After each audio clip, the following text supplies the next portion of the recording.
recopilado hasta el momento y luego se reunieron alrededor de la trompa, descubriendo al recorrerla con los dedos de arriba abajo que era más gruesa en la base y más estrecha en la punta, donde tenía una fascinante capacidad prensil. Su emoción no hizo sino aumentar cuando la tercera científica llamó su atención. Pues aquí lo que tenemos es un pilar que llega hasta el suelo y parece estar unido al muro que describió nuestro primer colega.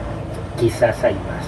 Siguió un revuelo de dedos recorriendo el elefante y encontrando, además de sus labios y su quejada que seguía masticando su hierba, que no había uno sino 4 pilares, con lo cual alguno se atrevió a decir: igual son patas. Es solo una hipótesis de trabajo, pero parece razonable como punto de partida. Los demás asintieron y se anotaron la posibilidad de que el elefante fuera un animal de 4 patas. El tercer científico intervino entonces desde el otro extremo del animal.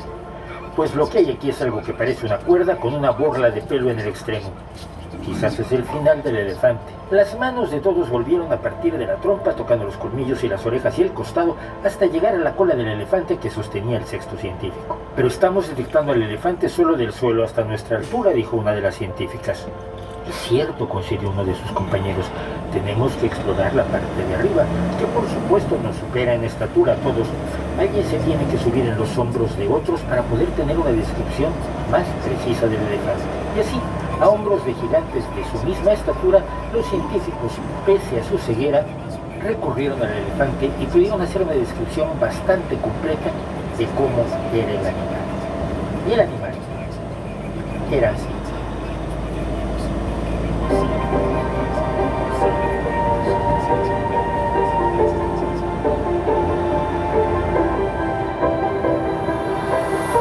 No lo sabemos.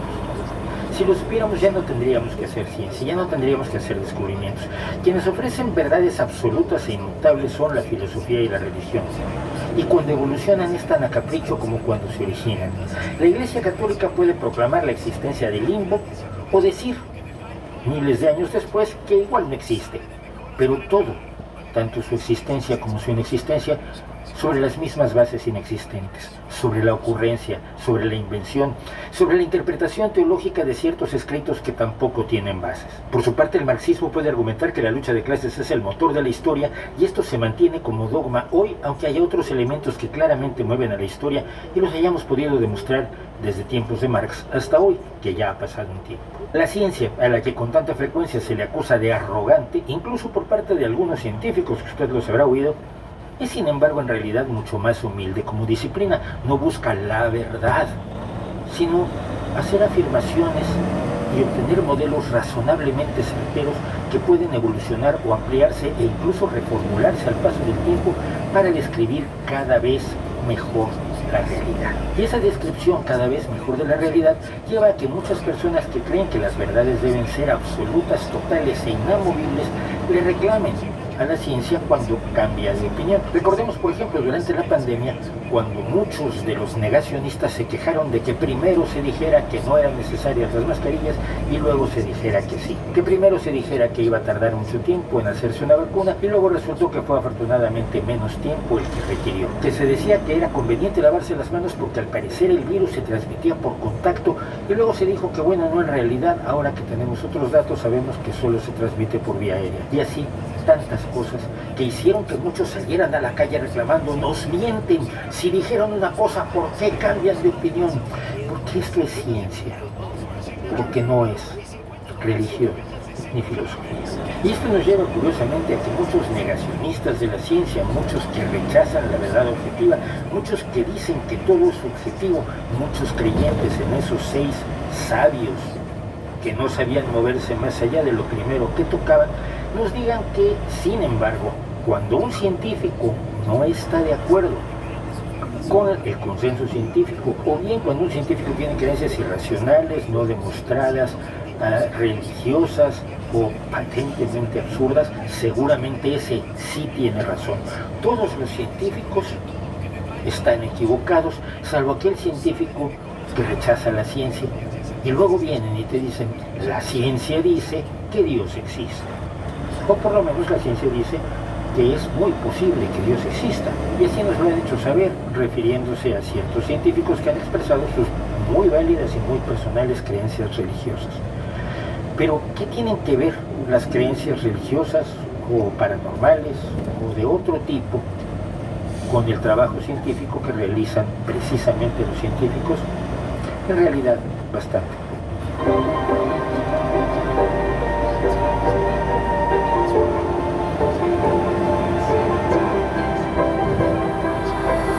In a quarter mile, turn right onto Shady Lane. Newton, el fundador de la mecánica clásica, el descubridor de las leyes de la gravitación universal, el descubridor de las leyes de la óptica, el creador o uno de los creadores con Leibniz del cálculo diferencial e integral y una de las mentes más preclaras que han existido en la historia de la humanidad, según otras mentes preclaras. Sin embargo, Newton era enormemente religioso. At the light, turn right onto Shady Lane, then turn left.